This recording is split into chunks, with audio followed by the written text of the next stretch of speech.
সুপ্রিয় দর্শক, আমি আফজাল হোসেন স্বাগত জানাচ্ছি সম্পাদকীয়তে। ইনকিলাব মঞ্চের মুখপাত্র শরীফ ওসমান হাদির মৃত্যুকে কেন্দ্র করে অস্থির হয়ে উঠেছে দেশের রাজনীতি। হামলা হয়েছে প্রথম আলো, ডেইলি স্টার সহ বিভিন্ন প্রতিষ্ঠানে। এই ঘটনাকে সুপরিকল্পিত নীল নকশা বলে আখ্যা দিয়েছেন বিএনপির ভারপ্রাপ্ত চেয়ারম্যান তারেক রহমান। জামায়াত ইসলামীর আমির ডাক্তার শফিকুর রহমান বলেছেন, জনগণের ক্ষোভকে পুঁজি করে আন্দোলনকে ভিন্ন খাতে নেয়ার অপচেষ্টা চলছে। একই সুর এনসিপি নেতা নাহিদ ইসলামের। তিনি বলেন, ক্ষোভকে কাজে লাগিয়ে স্যাবোটাজের পরিকল্পনা করা হচ্ছে। প্রশ্ন উঠেছে, সংকটকে পুঁজি করে ফায়দা লুটতে চায় কারা, আর নেপথ্যের কুশীলবিবাকে। সাম্প্রতিক বিষয় নিয়ে আমাদের আজকের সম্পাদকীয় সংকটে সুযোগ সন্ধানী। আর এসব নিয়ে কথা বলতে আমাদের স্টুডিওতে উপস্থিত আছেন মোস্তফা কামাল, সাংবাদিক ও লেখক, এবং গোলাম মাওলা রনি, রাজনৈতিক বিশ্লেষক। দর্শক, আপনারা এই আলোচনায় অংশ নিতে পারেন, এজন্য আপনাদের ফোন করতে হবে টেলিভিশনে দেখার নম্বরে, এছাড়া ফেসবুকের মাধ্যমেও আপনাদের মন্তব্য পাঠাতে পারেন। আলোচনা শুরুতেই জানিয়ে দেব এখনকার প্রধান শিরোনামগুলো। কফিনবন্দি হয়ে ফিরলেন আপোষহীন বিপ্লবী। মরদেহ হৃদরোগের হিমঘরে। কাল বাদ জোহর জানাজা। কবি নজরুলের পাশে চিরনিদ্রায় শায়িত হবেন হাদি।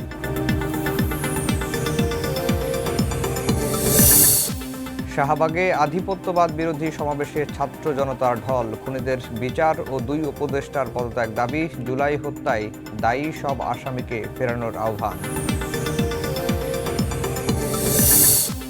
ভাঙচুর ও পুড়িয়ে দেওয়া হলো প্রথম আলো ডেইলি স্টার পুড়িয়ে দেওয়া ডেইলি স্টার অফিস থেকে সিআইডির আলামত সংগ্রহ। সরকারের নিন্দা 2 সম্পাদককে ফোন করে প্রধান উপদেষ্টার সমবেদনা। দেশে ফিরতে ট্রাভেল পাস হাতে পেয়েছেন তারেক রহমান। 300 ফিটে গণসংবর্ধনা অনুষ্ঠানের ভেন্যু পরিদর্শন নেতাদের। হাদির মৃত্যুকে রাজনৈতিকভাবে ব্যবহারের অভিযোগ। এবং আগের চেয়ে বেগম জিয়ার শারীরিক অবস্থা স্থিতিশীল, জানালো মেডিকেল বোর্ড। আইসিইউতে চলছে চিকিৎসা। সুস্থতা কামনায় দেশবাসীর দোয়া কামনা।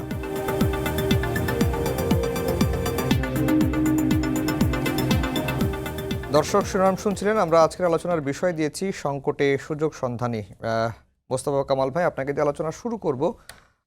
ওসমান হাদির মৃত্যুতে একদিকে যেমন শোক রয়েছে, এবং এই শোকের পাশাপাশি বিক্ষুব্ধ হয়েছে ছাত্র জনতা। আমরাও বিক্ষুব্ধ হয়েছি, কারণ তার হত্যাকারীকে আমরা ধরতে পারিনি, এবং 2 উপদেষ্টার গ্রেপ্তার দাবি করা হচ্ছে, এবং নানা জায়গায় বিক্ষোভও হচ্ছে। কিন্তু এই বিক্ষোভকে পুঁজি করে আমরা দেখলাম যে স্যাবোটাজ হচ্ছে, এবং ডেইলি স্টারে আগুন দেওয়া হয়েছে, প্রথম আলোতে আগুন দেওয়া হয়েছে, ছায়ানটে ভাঙচুর করা হয়েছে, কিছুক্ষণ আগে উদীচিতেও হামলা আগুন দেওয়া হয়েছে।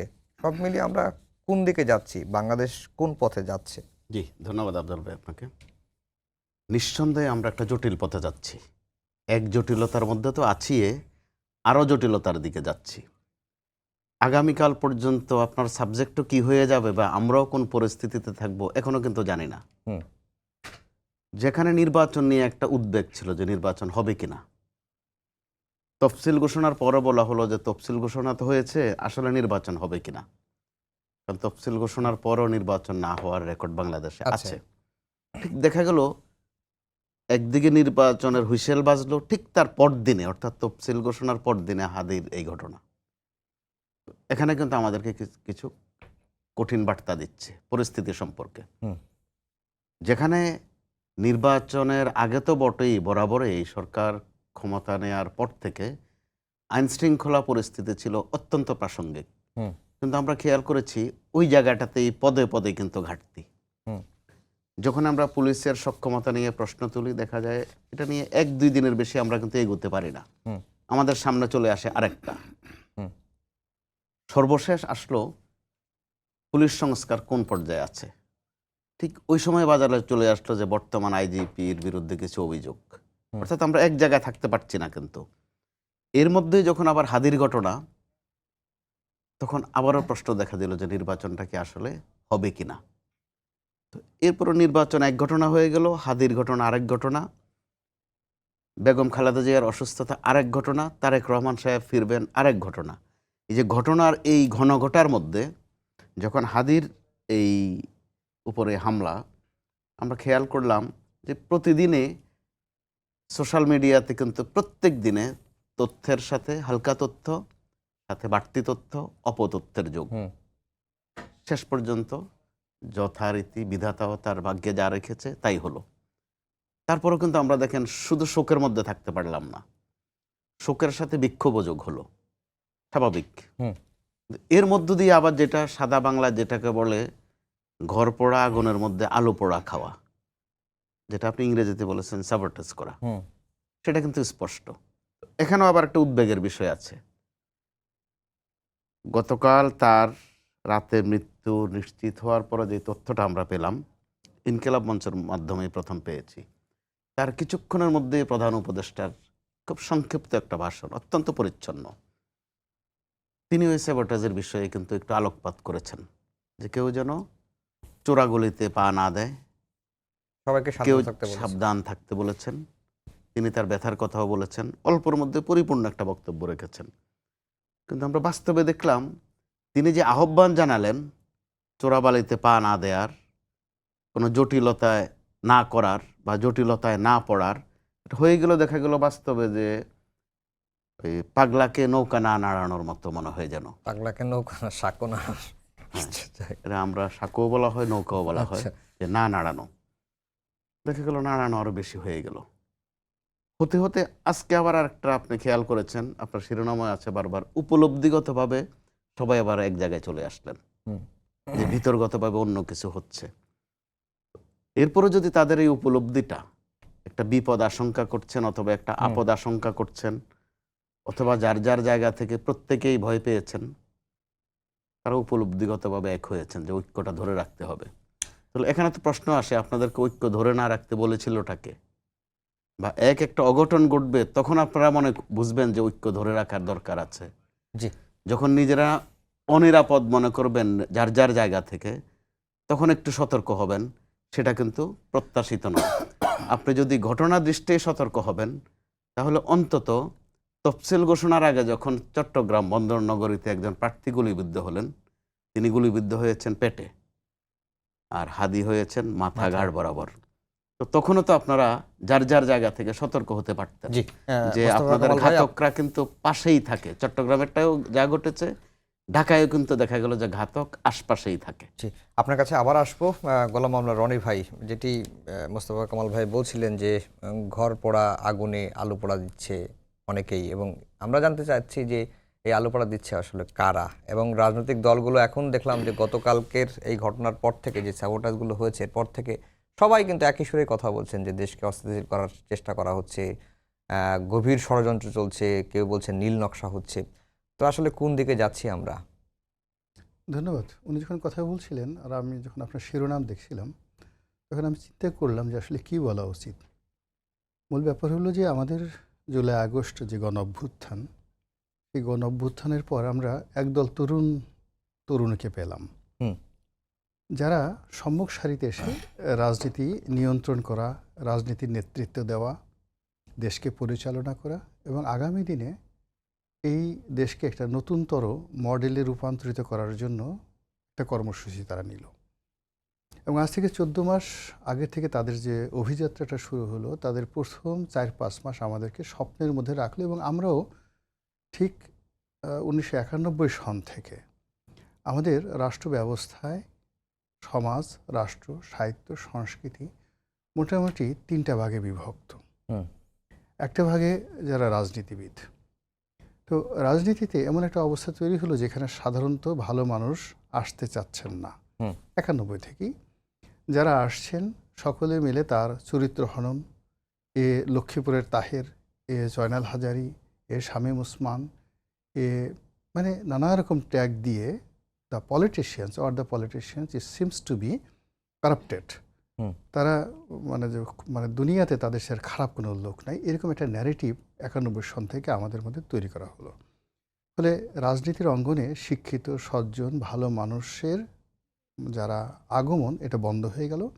আর যারা এখানে ছিলেন অনেকে মরে গেলেন, অনেকে আহত হলেন এবং অনেকে নিষ্ক্রিয় হয়ে পড়লেন। এবং সত্যিকার অর্থেই 91 থেকে এই পর্যন্ত এখন পর্যন্ত যারা সাস্টেইন করে আছে রাজনীতিতে, তাদের একটা বিরাট অংশ বাংলাদেশের নানা রকম অপরাধ এবং অপকর্মের সাথে জড়িত। এটা একেবারে সত্য কথা। তো এই একটা মানে ট্রান্সফরমেশন হলো। 2 নম্বর হলো যে আমাদের বুদ্ধিজীবীরা, তাদের একটা বিরাট অংশ, এবং তাদের নেতৃত্ব অবশ্যই প্রথম আলো এবং ডেইলি স্টার। তারা চিন্তা করলো যে এই দেশ বিনির্মাণ করার জন্য, এই দেশকে উন্নত করার জন্য বুদ্ধিবৃত্তিক চর্চা করে ভালো চরিত্র এবং আধুনিক শিক্ষায় শিক্ষিত এরকম কিছু ভালো মানুষ আমাদেরকে তৈরি করতে হবে, এবং তারা সেই অনুযায়ী কিন্তু প্রথমে ভোরের কাগজ, তারপরে প্রথম আলো, ধীরে ধীরে কিন্তু তারা প্রথম থেকে যে সংগ্রামটা করে আসছে, সেই সংগ্রামের আজকের সরকারে যারা আছেন, সেই সরকারে তাদের চূড়ান্ত সফলতা, এই রাষ্ট্র সরকারে যারা চালাচ্ছেন মূলত প্রথম আলো, ডেইলি স্টার দ্বারা যারা অনুপ্রাণিত হয়েছেন, দে আর দ্য লিডার্স। এই গেল ঘটনা। আর একটা যে জিনিসটা আছে সেটা হলো এরশাদ শাহের পতনের পর, এরশাদ সাহেবের পতনের পরে আমাদের যারা ধর্মকর্ম করেন তারা কয়েকটা ভাগে বিভক্ত হয়ে গেল। একটি পক্ষ তারা বলার চেষ্টা করলো যে আমরা টঙ্গীতে গিয়ে নিয়মিত ইবাদত করব, বন্দেগী করব, এটা করলে আমাদের হজের সওয়াব পাওয়া যাবে এবং দুনিয়া এবং আখিরাতের মুক্তি এই চিল্লাই গেলেই হয়ে যাবে।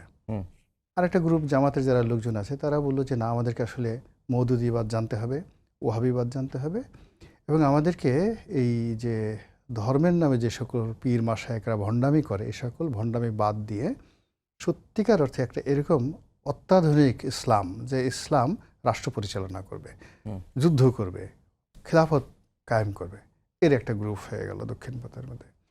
আর একটা গ্রুপ হয়ে গেল যারা মোটামুটি চিন্তা করলো জিকির আজকার করলেই বোধ হয় সব কিছু সারাদিন, মানে এই কাজ করলে আমাদের মানে জান্নাত পাওয়া যাবে। তো এই যে দেখুন তিনটা পারস্পরিক যে গ্রুপ 91 সাল থেকে ক্রমবর্ধমানভাবে তারা যে তাদের শক্তিমত্তা বৃদ্ধি করেছে, সেই শক্তিমত্তা বৃদ্ধির রাজনৈতিক যে প্রথম পতন হয়েছে ১/১১-র মাধ্যমে বিএনপির, আর দ্বিতীয় পতন হয়েছে এই আওয়ামী লীগের মানে ৫ই আগস্টের সরকার পতনের মাধ্যমে। ফলে পুরো রাজনীতির যে ব্যাকবোনটা এটা ভেঙে পড়েছে। আর এরশাদ শাহীর যে পতনটা হয়েছে ওর মাধ্যমে যে সামরিক আইন যে বাংলাদেশে পপুলার হয় না, আর এটা যে কন্টিনিউ করা যায় না, এটা এরশাদ সাহেব এবং দ্বিতীয় 111-এর সময় এই সামরিক বাহিনীর মেরুদণ্ডটা হয়ে গেছে। ফলে কি হলো, এই যে একটা ট্রান্সফরমেশন রাষ্ট্রের, পলিটিক্যাল ট্রান্সফরমেশন, এখানে পলিটিক্যাল ব্যাকবোন নাই। ২ নম্বর বাকি যেটা আছে যে বুদ্ধিজীবীরা দেশ চালাবে, দার্শনিকরা দেশ চালাবে, ভালো মানুষ দেশ চালাবে, তারা এখন চালাচ্ছেন। আর তৃতীয় যেটা আছে, দক্ষিণ পন্থা যারা আছে, ধর্মভিত্তিক যেটা রাষ্ট্র প্রতিষ্ঠিত হয়, তাহলে সারা বাংলাদেশে মানে একেবারে জান্নাতের ফোয়ারা বয়ে যাবে। এটারও একটা চূড়ান্ত এই আজকের ২০২৫ সনে চূড়ান্ত রূপ আমরা দেখতে পাচ্ছি। জামাত কি করবে, এনসিপি কি করবে, বা হেফাজত কি করবে, তাবলিগ কি করবে, আমরা এই সময়টিতে এসে গত ৬ মাসে আমরা বুঝে গেছি। আমাদের আর নতুন করে কোনো কিছু বলার দরকার নাই। ফলে কি হলো, এই যে তিনটি পক্ষ, একটি পক্ষ রাজনীতির যারা আছে, রাজনীতি করেন, তারা আলটিমেটলি ব্যাকফুটেজে চলে গেছেন। আরেকটি পক্ষ যারা এখন দেশ পরিচালনা করছেন, তারাও গত 14 মাসে কোনো সফলতা দেখাতে পারেননি। আর অন্যদিকে যারা দক্ষিণপন্থী যে গ্রুপগুলো আছে, সেই গ্রুপগুলো যে উৎসাহ উদ্দীপনা নিয়ে এখনও পর্যন্ত তারা মনে করছে যে তারা ভালো কিছু করতে পারবে। ঠিক এই অবস্থাতে যখন হাদির এই দুর্ঘটনাটা ঘটলো, এখন হত্যাকাণ্ডই বলা যাবে, এই হত্যাকাণ্ডটি ঘটলো, এখানে আপনাকে প্রথমে বুঝে নিতে হবে যে এই হত্যাকাণ্ডের সঙ্গে যারাই জড়িত তারা পরাজিত, তারা দুর্বল, এবং তারা এই যে তিনটা গ্রুপ আছে, এই তিনটা গ্রুপের যে কোনো একটা গ্রুপ দ্বারা প্রভাবিত হতে পারে। পলিটিশিয়ান হতে পারে, যে কোনো লোক, পুরো পরিস্থিতি করার জন্য। কারণ হলো যারা বিজয়ী হন, আপনি নিশ্চিত যে আপনি বিজয়ী হবেন, তারা কখনো এই ধরনের ২ নম্বরই কোনো কাজে যায় না। এরপর হলো হত্যাকাণ্ডের মতো একটা ঘটনা, অতি নির্মম, নৃশংস এবং পাষণ্ড। আপনি যদি একটা পিঁপড়াকেও মারেন, একটা প্রাণী হত্যা, এটা কোনো অবস্থাতেই পৃথিবীর কোনো নীতি নৈতিকতা আপনাকে অ্যালাউ করবে না।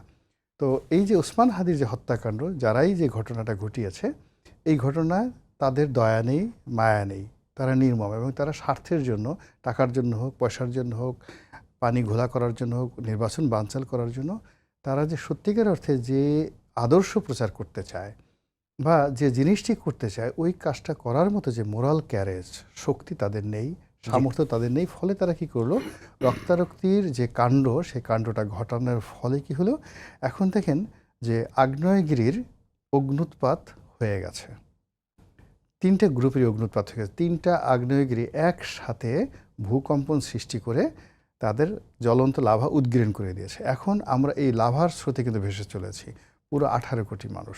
জি। কারণ এটার যে গন্তব্য গিয়ে কোন জায়গাতে মিলিত হবে এবং এই লাভা দ্বারা যে আবার নতুন কি তৈরি হবে, বিশ্বাস করেন আমরা এখন পর্যন্ত বলতে পারছি না। জি, মোস্তফা কামাল ভাই, যে আগ্নেয়গিরির লাভা উদ্গীরণ হয়েছে, আমরা 18 কোটি মানুষ সবাই সাফার করছি, কিন্তু প্রশ্নটা হচ্ছে যে এই যে বিক্ষোভ হচ্ছে, বিক্ষোভটা তো যৌক্তিক, কিন্তু এই বিক্ষোভের ভেতরে ঢুকে স্যাবোটাজটা আসলে করছে কারা, কাদের লাভ বেশি? অনেকে বলছেন যে একটা গ্রুপ করতে পারে যারা নির্বাচন এখনই চাচ্ছেন না, নির্বাচন পিছিয়ে দেওয়ার কথা বলছেন। আবার এই আলাপটাও আসছে যে বিপ্লবী সরকার গঠনেরও একটা প্লট তৈরি করা হচ্ছে, এরকম কিছু। জি, প্রত্যেকটাই আমল দেওয়ার মতো, অগ্রাহ্য করার মতো নয়। কিন্তু আবার এ ধরনের ঘটনা ঘটলে এরকম বয়ানও আসবে, ধারণাও আসবে, ধারণা দৃষ্টি আবার প্রমাণও থাকে। প্রত্যেকটার পক্ষে কিন্তু কড়া কড়া যুক্তি আছে। কিন্তু একটা জায়গায় আশাবাদী হতে চাই আমি, অন্তত আজকের দিনটাতে বড় রাজনৈতিক দলগুলোর যে এক জায়গায় একটা অনুভূতি এসেছে, উপলব্ধি এসেছে, যদিও আগেও এসেছে, উপলব্ধির পর তারা জাতিকে জানান দেওয়ার চেষ্টা করেছেন যে তারা এক হয়ে গেছেন, অথবা তারা এক আছেন, তারা এক আত্মা, হরিহর আত্মা। তারা ফটো সেশন দেখিয়েছেন, জাতিকে দেখিয়েছেন, সারিবদ্ধভাবে ছবি তুলেছেন, অভয় দেওয়ার চেষ্টা করেছেন। তো যখন প্রধান উপদেষ্টা যখন পরামর্শ রাখলেন কেউ যেন হটকারিতার কোনো কাজে পা না দেয়, একদিনের ব্যবধানে রাজনৈতিক দলগুলো, বিশেষ করে তার বিএনপি, তো শুধু পরামর্শ দেয়া বা আহ্বান জানানোই কাজটা, আরো কাজ আছে, আরো কাজ আছে, সেগুলো না করে সহযোগিতা করা। শুধুমাত্র সেগুলো তিনি করছেন না, সেটাও কিন্তু বলা যাবে না। একটা আহ্বানের পাশাপাশি একটা তার অনুরোধ ছিল যে এই ছেলেদেরকে, অর্থাৎ এই তারুণ্যকে যেন সবাই একটু দেখে শুনে রাখে। সেটা ছিল একদিন আগের। তো এই তারুণ্য নিয়ে তো আমাদের একটা আশাবাদও তৈরি হয়েছিল। আবার প্রথাগত বিষয় হচ্ছে, তারুণ্যকে প্রথাগত রাজনীতিক যারা আছেন বা প্রতিষ্ঠিত রাজনীতিক যারা আছেন, শুধু রাজনীতিক না, ব্যবসা বাণিজ্য প্রত্যেকটা সেক্টরেই তারুণ্যকে একটু অসহ্য মনে হয়। সেটা বোধহয় জাগতিক নিয়মের মতো। ওই জায়গায় দীর্ঘদিন কিন্তু রাজনীতিকে একটা ঘৃণার বস্তু হিসাবে দেখা হয়েছে। আপনার চোখের সামনেও নিশ্চয় পড়ছে, স্কুল অথবা কলেজ সামনে একটা সাইনবোর্ড ঝুলায় যে রাজনীতি মুক্ত। এটা কিন্তু এক ধরনের মার্কেটিং, বাজার দৃষ্টেই কিন্তু এই মার্কেটিংটা, বা সমাজ দৃষ্টেই, যে রাজনীতি পছন্দ করেন না অনেকে, ওই সুযোগটা নিচ্ছেন কেউ। তো ওই জায়গায় আমাদের যেই নতুন জেনারেশন, যাদেরকে আমরা জেনজি বলি, তাদের মধ্যে রাজনীতি সম্পর্কে একটা তাচ্ছিল্য ছিল। তারা বলতো উই হেট পলিটিক্স। তো ওই জায়গায় 24 কিন্তু একটা আশা জাগিয়েছে। মেধাবী মেধাবী ছাত্ররা এসেছে, তারা একটা আশা দেখাতেও পেরেছে, কিছু কাজ করেও দেখিয়েছে। হয়তো বলা হয়েছে কখনো কখনো যে তারা ছোট মুখে বড় কথা বেশি বলে, তো তারা তো বড় কাজ করে দেখিয়েছে। সেই ক্ষেত্রে তাদেরকে অগ্রাহ্য করার সুযোগ নাই। এদের মধ্যে হাদি কিন্তু আবার একটু ব্যতিক্রম, এটা কিন্তু উল্লেখ করবার মতো বিষয়। সে এনসিপিতে যায়নি, এনসিপির কিন্তু ব্যাপক সমালোচনা সে করেছে নিয়মিত। এই 15-16 মাসের অ্যাডভেঞ্চারে হাদি এত বেশি আউটবাস্ট হয়েছে, এবং অনেকটা প্রকৃতির সন্তানের মতো। এমন বিষয় নাই যেটা নিয়ে সে কথা বলেনি। আওয়ামী লীগ নিয়ে তো যথারীতি বলেছে, ভারত প্রসঙ্গে বলেছে, বিএনপিরও সমালোচনা করেছে, জামাতের করেছে। এমনকি আপনি দেখেন প্রসঙ্গ চলে আসে এইভাবেই, তার মৃত্যুর বিষয়েও সে বলেছে, আবার লোকেশান দেখিয়েছে যে আমার মাথা বরাবর কেউ গুলি যদি করে, আমি যদি মরে যাই, আমার ছেলেটাকে দেখবেন। আরেক জায়গায় বলেছে আমরা টিকবো না, আমরা বাঁচবো না, এটাও কিন্তু সে বলেছে। এক জায়গায় আবার বলেছে, এই যে আমরা এখন প্রথম আলো ডেইলি স্টার নিয়ে কথা বলছি, এই বিষয়ে কিন্তু তার বক্তব্য আছে। সেটা হচ্ছে মাস কয়েক আগে যখন ওখানে মবকাণ্ড ঘটেছে, সে তখনও তার একটা গুরুত্বপূর্ণ বক্তব্য ছিল যে প্রথম আলো পছন্দ না হলে আরো কয়েকটা প্রথম আলো বানাও তোমরা। ওই সাথে আবার দৈনিক সংগ্রামে যে হামলা হয়েছে, ওই সম্পাদক সাহেবকে অপদস্থ করা হয়েছে, সে ওই কথাও বলে গেছে। আবার দেখেন ঘটনাগুলো কি মিরাকেল, একটার পর একটা। কবি নজরুলের যে বিদ্রোহী কবিতা, সে এমন ভাবে আবৃত্তি করেছে, মনে হয় যেন কবিতাটা তার আবৃত্তি করার জন্য লেখা হয়েছিল। বিচিত্র একটা কিন্তু অভিব্যক্তি তার কবরটা বোধহয় পাশেই হচ্ছে। তো এই সামগ্রিক বিষয়গুলো সামনে আনলে আমরা এই অবস্থায় যেতে পারি। অন্তত রাজনীতিবিদদের হয়তো বা যাওয়া উচিত, বেশি করে যাওয়া উচিত, যে তারা যেই সহিংসতার পথে কেউ না কেউ কোনো না কোনোভাবে কিন্তু যাচ্ছেন। এই এনসিপি অর্থাৎ তারুণ্যকে ব্যবহারের নামে অপব্যবহারও কিন্তু কেউ না কেউ কোনো না কোনোভাবে করছেন। আবার তারাও ব্যবহৃত হয়ে যাচ্ছে, ব্যবহৃত হয়েও বোধহয় স্বস্তি পায় তারা মাঝে মধ্যে, তারা একটা স্টেবল অবস্থায় আসে না। কিন্তু আজকে আমি খেয়াল করেছি দিনভর খুব মনোযোগ দিয়ে যে প্রত্যেকের কথার টোনটা কিন্তু এক, যে ঐক্য নষ্ট করা যাবে না এবং তারা যূথবদ্ধ থাকবে। তো ওই জায়গায় যখন প্রথম আলোর মতো পত্রিকায় হামলা হয়, ডেইলি স্টারের মতো পত্রিকায় হামলা হয়, বাছাই করা জায়গায় 32 নম্বরেও গিয়েছে, ছায়ানটে গিয়েছে, উদয়চিতে গিয়েছে, এগুলোর মধ্য দিয়ে আপনার প্রশ্নের কিন্তু অত্যন্ত প্রাসঙ্গিকতা, যে কারণে হয়তো আপনি শিরোনাম ওইভাবেই করেছেন। এগুলো কিন্তু আমাদের ভাববার বিষয় যে একটা নির্বাচন সামনে, এই মুহূর্তে আমাদের আলোচনায় হতে পারত বা বড়াইও হতে পারত। বিএনপি বলতে পারতো তাদের কত অবদান, এনসিপি বলতে পারতো যে তোমাদের চেয়ে আমাদের অবদান আরও বেশি, জামাত অথবা শিবির বলতে পারতো কোনো না কোনো পথে, সোজা পথে বা বাঁকা পথে আমাদের অবদান আরও বেশি। এরকম হকদার তৈরি হতে পারত। কিন্তু আমরা দেখলাম ওই হকের দিকে না গিয়ে কখনো সরকারকে আক্রমণ করা, যে সরকার বিএনপির দিকে হেলে গেছে, সরকার জামাতের দিকে হেলে গেছে, যেগুলো খুব প্রাসঙ্গিক তর্ক নয়, কিন্তু বিতর্কের বিষয় হওয়া উচিত ছিল না। আর যেটা তারুণ্যকে দেখে শুনে রাখা, এই দায়িত্ব কিন্তু প্রত্যেকেরই আছে। তারুণ্যের টিকে থাকার দায়িত্ব আছে, আবার তারুণ্যকে অভিভাবকত্ব দেওয়ার প্রশ্নে বড় দল বিএনপির দায়িত্ব বেশি। স্বাভাবিকভাবেই বিএনপি এমনিতে ওই দায়িত্ব যথারীতি পালন করছে। ভাই আপনার কাছে সহিষ্ণুতার পরিচয় দিচ্ছে। আপনার কাছে আবার আসবো। রনি ভাই, এই যে যেটি মোস্তফা কামাল ভাই বললেন যে আজকের দিনটি পর্যালোচনা করে এবং রাজনৈতিক দলগুলোর নেতাদের বক্তব্যের সূত্র ধরে তিনি বলছেন যে একটা ঐক্য মানে হয়েছে বা হচ্ছে, এবং রাজনৈতিক দলগুলো আসলে বুঝতে পেরেছে যে দেশটাকে আসলে একটি পক্ষ অস্থিতিশীল করার চেষ্টা করছে। আপনার কাছে কি তাই মনে হয়? না, আমি ডিসঅ্যাগ্রি করি, তা মনে হয় না। আমাদের দেশের যারা রাজনৈতিক নেতৃবৃন্দ, এদের একটা বিরাট অংশ ধুরন্ধর। এরা দীর্ঘদিন ধরে নানা রকম অপকর্ম করে তারা সিদ্ধহস্ত। অতীতে যারা বড় বড় পদ পদবিতে ছিল, এখন রাতারাতি যে লোক আপনি মনে করেন যে 30-40 বছর যাবৎ শুধু চুরি করেছে, হঠাৎ করে আবার নতুন সে এসে বলল যে আমি সাধু হয়ে গেলাম, আমাকে একটা সুযোগ দেন। তারপর আরেকজন এসে বলল যে আমিও সাধু হয়ে গেলাম। তারপর দুজন হ্যান্ডশেক করলো। হ্যান্ডশেক করার পরে তারপরে এসে বলল যে ঠিক আছে, আপনার কাছে যে 10,000 কোটি টাকা আছে এটা আমার কাছে জমা রাখেন, বলেন তো আপনি দেবেন কি না। এখন মূল ব্যাপার হলো যে আমাদের এই যে রাজনৈতিক দলগুলো যে ঐক্যবদ্ধ হবে, এইটা কেন তারা ঐক্যবদ্ধ হবে? তারা যদি ঐক্যবদ্ধ হতো, হাদির এই ঘটনাটা ঘটলো কেন? আমার বক্তব্যটা হলো যে হাদি আমার মানে আমি গত 14 মাসে আমি তাকে মিডিয়াতে দেখেছি। তার সঙ্গে আমার সঙ্গে আসলে কখনো ব্যক্তিগতভাবে ফেস টু ফেস কথা বলার সুযোগ হয়নি। তো যতটুকুই আমি এই সমাজে ঘোরাফেরা করি, তাকে খুন করতে হবে এইরকম ডিস্ট্রাকটিভ কোনো ক্যারেক্টারিস্টিক্স হাদির মধ্যে আমি আগেও দেখিনি, আর তার হত্যাকাণ্ডের পরেও মনে হচ্ছে না। সে একটা জায়গাতে একটা ইলেকশন করতে চেয়েছে, বড়জোর একটা সংগঠন করেছে। সেই সংগঠন করার পরে এই বিভিন্ন জায়গাতে কিছু কথাবার্তা বলেছে, এবং কথাবার্তা বলতে গিয়ে হয়তো ব্যক্তিবিশেষ কাউকে সে হয়তো একটু উগ্রতার আশ্রয় নিয়েছে, দেশ চল। কিন্তু এই জন্য তো আসলে কোনো মানুষকে খুন করা হয় না। বরং আমাদের এই সমাজে এরকম অন্তত 1000 খানিক লোক গত 14 মাসে যারা প্রচুর মানে ডিস্টার্বিং এলিমেন্ট, নুইসেন্স, এবং তারা অনেক ক্রাইম করেছে, অপরাধ করেছে। তারপর শেষে এরকম 1000 খানিক লোক টেকনাফ থেকে তেঁতুলিয়া পর্যন্ত, তাদের দেখলেই আমাদের চোখ কান মুখ ব্যথা হয়ে যায়। তো এরকম কোনো লোককে টার্গেট না করে হাদিকে কেন টার্গেট করা হলো? এর কারণ হলো তার বিরুদ্ধে তো দুর্নীতির কোনো অভিযোগ আসেনি। সে 2 নম্বর হলো সে দরিদ্র একটা পরিবার থেকে আসছে। তার পরিবারের গ্রামের বাড়ি ঘর দেখে, পরিবারের লোকজন দেখে মানে আপনার কাছে মনেই হবে না যে কেন আপনি তাকে মারবেন। তো আমার মূল ব্যাপার হলো যে যখন এত দুর্বৃত্ত আমাদের এই সমাজে, এত দুর্বৃত্তায়ন, সেই দুর্বৃত্তায়নের মধ্যে খুঁজে খুঁজে একজন হাদিকে খুন করা হলো যার বিরুদ্ধে দুর্নীতির অভিযোগ নেই। আমাদের এই সমাজের এখন তো আমরা অনেক কিছু মেনে নিচ্ছি, কিন্তু তার সঙ্গে সঙ্গে প্রত্যেকটা মানুষ আমাদের টার্গেট হলো যে একটা ভালো লোক পেতাম যার কিনা দুর্নীতি নেই।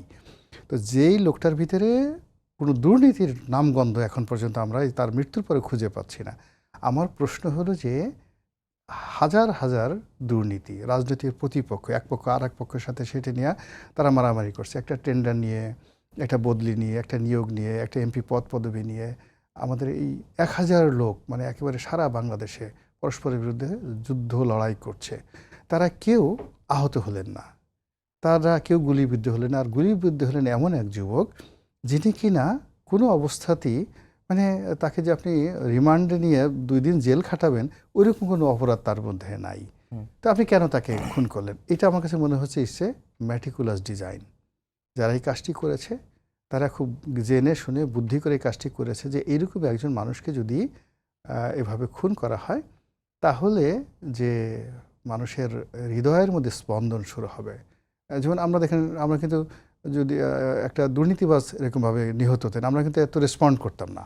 যখন হাদিকে নিয়ে আমরা রেসপন্ড করছি, সে কোরআনের কথা শুনছি, সে বিদ্রোহী কবিতা বলছে, সে তার নিজের মৃত্যুর কথা বলছে, তার নিজের ছেলেকে রক্ষা করার কথা বলছে, সে বলছে আমি বাঁচতে পারবো না, আমরা সফল হব না। এই কথাগুলো তার মৃত্যুর পর এক একটা বিরাট জগত্তল পাথর হয়ে আমরা যারা সমাজে আছি আমাদের সামনে একটা নতুন অধ্যায় তৈরি করে ফেলছে। এবং এই যে অধ্যায় তৈরি করার ফলে মানুষের মন এবং মননে যে একটা প্রতিক্রিয়া তৈরি হবে এটা তারা জানতো, জানার ফলেই তারা ম্যাটিকুলাসলি এই ডিজাইনটা করেছে। আপনি যদি হত্যাকাণ্ড দেখেন, আইনের একজন ছাত্র হিসাবে আমার কাছে যেটা মনে হয় যে তারা সিদ্ধান্ত নিয়েছে অনেক আগে, ফার্স্ট। 2 নম্বর হলো এই সিদ্ধান্তটা বাস্তবায়ন করার জন্য তারা রেকি করেছে। রেকি করার পরে তারা কিলার ভাড়া করেছে। কিলার ভাড়া করার পর সেই কিলার নিয়োগ করেছে। নিয়োগ করার পরে তার একটা সেই কিলারের সেফ এক্সিট দেওয়ার জন্য প্রত্যেকটা রাস্তা তারা খোলা রেখেছে। খোলা রাখার পরে এরপরে হাদিকে যে ঘটনাগুলো ঘটবে সেই ঘটনা ঘটার পরে সেই ঘটনাকে উপলক্ষ্য করে তারা কি কি ফায়দা নেবে, কি কি মানে সুযোগ নেবে এবং কতটা অরাজকতা তৈরি করবে তারা কিন্তু সেই প্ল্যান করেছে। আমি এটা বুঝতে পারি না যে হাদির গুলির সঙ্গে উদিসির কি সম্পর্ক, তার সঙ্গে ছায়ানটের কি সম্পর্ক। প্রথম আলো, ডেইলি স্টার সম্পর্কে আমাদের এই সমাজে আমাদের অনেকেরই অভিযোগ আছে, কিন্তু প্রথম আলো ডেইলি স্টারের বিকল্প নাই তো। ইটস এ মানে pride and Prestige of the nation. তো এই কাজগুলো যখন আমাদের দেশে হচ্ছে আমার কাছে মনে হচ্ছে যে এই জায়গাগুলোতে যদি আঘাত করা হয় তাহলে শব্দ প্রকট হবে, প্রতিঘাত হবে, দেশ বিদেশে আলোড়ন সৃষ্টি করবে এবং যারা এই কাজগুলো ঘটিয়েছেন তাদের জন্য একটা বিরাট স্পেস তৈরি হবে এবং সেই কাজটি তারা করে যাচ্ছে। আমরা হয়তো আর আপনার কাছে ফেরার সময় পাবো না। মোস্তফা কামাল ভাই, যেটি রনি ভাই বললেন যে সকল কিছুই আর কি, হাদিকে গুলি করা থেকে শুরু করে তাকে হত্যা করা থেকে শুরু করে এখন যেগুলো হচ্ছে সব কিছুই একটি মেটিকুলাস ডিজাইনে হচ্ছে। 1 মিনিট 1.5 মিনিট সময় আছে। অবশ্যই এখানে একটা মেটিকুলাসের একদম খাঁটি বাংলা হচ্ছে সুপরিকল্পিত। ব্যাখ্যায় বলা হয়েছে, আমি অভিধানে যতটুকু দেখছি, যে এমনই সুপরিকল্পিত যেটা যেন ব্যর্থ না হয়। তার মানে তো এটা ভয়ের বিষয়। আমাদের প্রধান উপদেষ্টার বক্তব্যে আছে, সর্বশেষ বক্তব্যে আছে যে একটা ভয় জাগানিয়া পরিবেশ তৈরি করতে চায়। বিএনপির ভারপ্রাপ্ত চেয়ারম্যানের বক্তব্য কিন্তু গত কয়েকদিন অবিরামভাবে আছে যে একটা ভয়ের পরিবেশ তৈরি করতে চায়। হয়েছে তো অলরেডি, ফলেছে, কিন্তু বাস্তবে ফলেছে। তার মানে তাদের কাছেও তথ্য আছে। তো তথ্য যদি থেকে থাকে, প্রশ্ন ওখানে যে ওই দৃষ্টে পদক্ষেপ নেই কেন। আবার নির্বাচনের আগে তো আইন শৃঙ্খলা এমনিতেই বেশি প্রাসঙ্গিক। আবার হাদিও তার উদ্বেগের কথা যতটুকু আমরা জেনেছি সরকারের সুনির্দিষ্ট বিভিন্ন জায়গায় কিন্তু বলেছে। আবার আরেকটি দলের সাধারণ সম্পাদক সংখ্যাসহ বলেছেন যে টার্গেট করে 50 জন এমপিকে বাছাই করা হয়েছে, যে তাদেরকে হত্যা করা হতে পারে। ঠিক এইরকম সময়ে বিএনপির একজন প্রার্থী ঢাকার পাশের নারায়ণগঞ্জ, তিনি নিজেকে প্রত্যাহার করে নিয়েছেন নির্বাচন থেকে। ওখানেও বিষয়বস্তু কিন্তু নিরাপত্তা। তাহলে এই সময়ে যখন নিরাপত্তা অত্যন্ত প্রাসঙ্গিক, তাহলে নিরাপত্তার পদক্ষেপ নেই কেন, প্রশ্ন এক। দ্বিতীয়ত, এই নিরাপত্তা নিশ্চিত করার জন্য ডেভিল হান্ট সেকেন্ড ফেজ কিন্তু চলছে। সেনাবাহিনী ম্যাজিস্ট্রেসি পাওয়ার নিয়ে মাঠে আছে। তাহলে প্রশ্ন আরো জোরালো হয়ে যাচ্ছে যে এত আয়োজন, এত চেষ্টার মধ্যেও আমাদের সহিংসতা কমছে না কেন। সময় একেবারে শেষ করে মেটিকুলাস ডিজাইনের কোনো বাধা জানিয়ে শেষ করছি আমাদের আজকের সম্পাদকীয়। আগামীকাল আবারও দেখা হবে একই সময়ে। শুভরাত্রি।